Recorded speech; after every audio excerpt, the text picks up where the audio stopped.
Yeah. Enough said about that. But I love ACTRA. ACTRA is a good union, a thoughtful union, a caring union, and one that has supported us over many, many decades. I'm very proud to be a member of ACTRA. That's the first reason. The second reason is that I knew Vic Cowie, and he was a friend.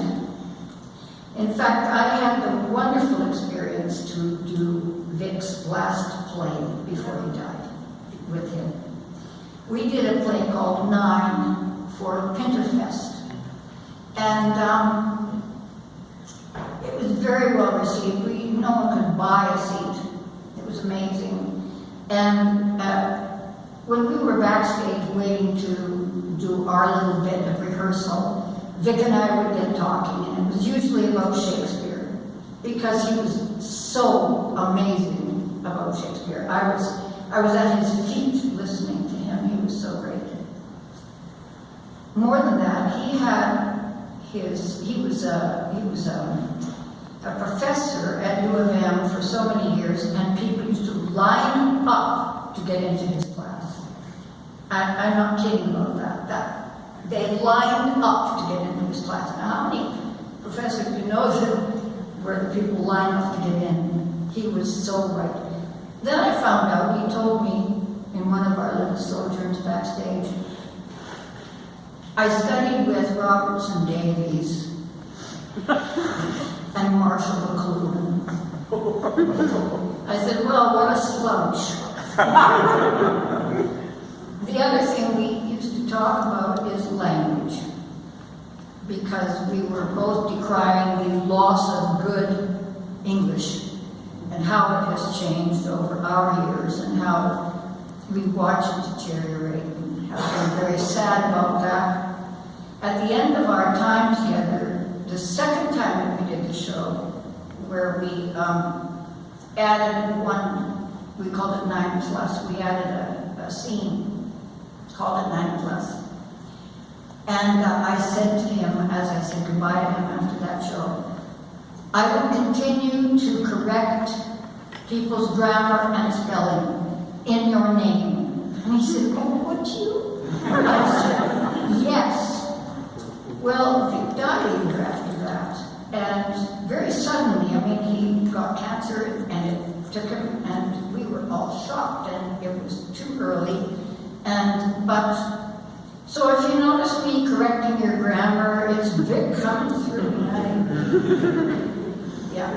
I liked the man so well, and I was such a fan of his. It was amazing. So to receive an award in his name is an honor and a half. I'm going to tell the story of the first play that I did, because Megan introduced it kind of. In 1962, I went to England. I was 19 and very silly. And of course, I had no idea I was going to be an actor the rest of my life. In fact, I'd never done anything in theater. Mind you, I had grown up kind of around the theater, because my aunt, you'll recognize this name, you know the Jean Maurice Sinclair Award that you hear about in January, and she was my aunt. So I grew up watching her, of course, all those years. She was in the very first company when Theatre 77 and Winnipeg Little Theatre joined together, and she was one of the first actresses, along with Doreen Brownstone, too. And so anyway, I went to England, and at that point I was going to be a singer, I was going to be an actor, I was going to be a writer, and I was going to be anything but an actress. I mean, it never occurred to me. Plus, in Canada at that time, there weren't that many opportunities to study theater as there are now. It's true. I mean, really. Those of us who are older know this. I mean, even the U of M or the UW departments are fairly new, basically, when you think about it. Not in my day, I'm older, so, you know. So I went to England, and it ended up being the coldest year in 87 years. And we were stuck in front of a one-ring fire, trying to keep ourselves warm. So we had mottled legs in the front, and we were freezing in the back. And so my sister was there too, and we said, look, we can't do this anymore. What will we do? Well, we'll try to do something theatrical because we like it, and maybe it'll be warmer where they practice. This was our main motivation. But to be warm for the first time. So we called, and we were kind of scared. Would we be accepted, or is this going to be a good group, or what? They said, come on, come, please. We'd like to see you. And they were so welcoming and wonderful. Well, I worked with them for 2.5 years after that. But the first time, because I was brand new, they gave me the job as a prompter. They have prompters in England. We don't here, but they have them in England. They still do, by the way. There's always a prompter backstage. And the play was Major Barbara. I thought, boy, let's start at the top, you know? And prompting, you learn the script. And I used to mouth the words and copy these guys and how they acted, and I could pretty well mimic them all, you know, as we went along. And once the director passed me by and heard me in this little thing that I did with mocking people, and he was paying attention. So as the play went on, it got colder and colder, and people were dropping away being sick. And this one young Salvation Army girl with the smallest part got sick.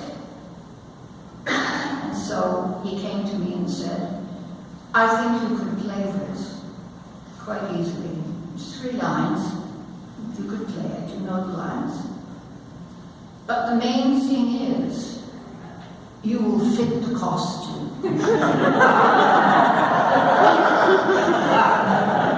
I got my first acting role because I fit the costume. And as a result, I've been an actor ever since. I'm not going to belabor tonight, but Jan was talking about the reason why, what she's thinking about, and actually I had already planned to say a few things about that very thing, about why we do what we do, and the manner in which we do what we do, and it's never about us, you know. It's always about the audience. It's always, always, always about the audience. It is always about what you give them. It is also, we're talking about a disconnect between the young and the older people, and I was thinking earlier, we must be supportive of each other, and we must be supportive of those who are coming up behind us, most specifically. They have to know that there's a place for them and a way to feel safe in our midst. Because you know yourselves how hard it is to get involved in this field. It's not easy. It's not an easy job. If anybody thinks it's an easy job, they're fooling themselves. And it's not about stardom, is it? Really. It's about do your work honestly, kindly, and looking always at the person beside you. My watchword has always been, do your work and go home. That's all. Do your work and go home.